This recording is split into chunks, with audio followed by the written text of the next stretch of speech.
एक राजा की 7 बेटियां थी। एक दिन राजा ने अपनी बड़ी बेटी से कहा, बताओ बेटा तुम किसका खाती हो? तो बेटी ने कहा, पिताजी हम आपका दिया खाती हैं। दूसरी बेटी से कहा, तुम किसका खाती हो? पिताजी आपका दिया खाती हैं। प्रजा से पूछा, तुम किसका खाती हो? बोले आपका दिया खाते हैं। सबसे पूछा, तुम किसका दिया खाते हो? बोले आपका दिया। राजा आप ही हमारे पालनहार हो, आपका दिया हम सब खाते हैं। सबसे छोटी बेटी से कहा, बेटी तुम बताओ तुम किसका खाती हो? तब उस बेटी ने कह दिया, पिताजी हम भगवान का दिया खाते हैं, हम आपका दिया नहीं खाते।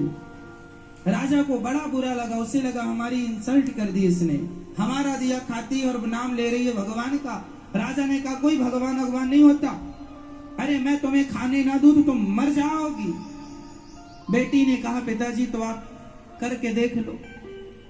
राजा बड़ा गुस्से में आया और अपनी उस बेटी का विवाह ऐसे आदमी से कर दिया जो बिल्कुल गरीब था और बिल्कुल बीमार था। गरीब था और बिल्कुल अचल था। अचल मीन्स एक कदम भी।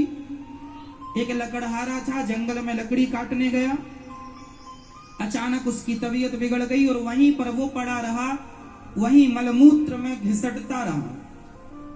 ऐसे गंदे आदमी से राजा ने अपनी उस बेटी का विवाह कर दिया कि देखता हूं तू अब कहती है भगवान का खाती हूं तो अब खिलाए तेरा भगवान।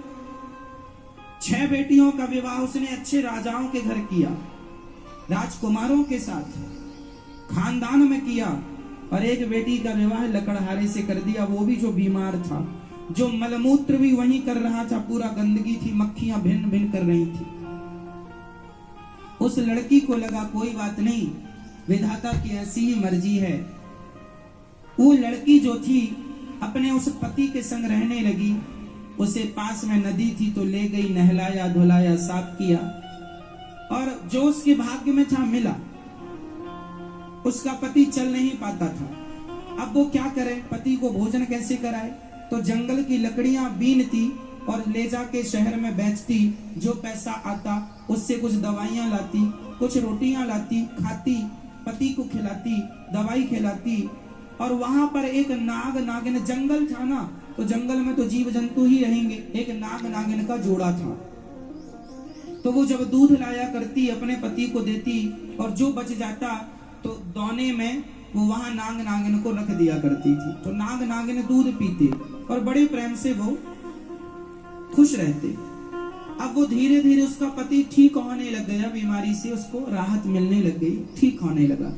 एक दिन नाग ने सोचा कि ये मेरी इतनी सेवा करती है, परोपकारी भाव है, यदि इसे धन मिल जाएगा तो ये तो समाज की बहुत सेवा करेगी। तो सांप ने उसे स्वप्न में कहा कि जहां हम लोग रहते हैं वहां बहुत बड़ा खजाना गड़ा है, तुम खोद लेना।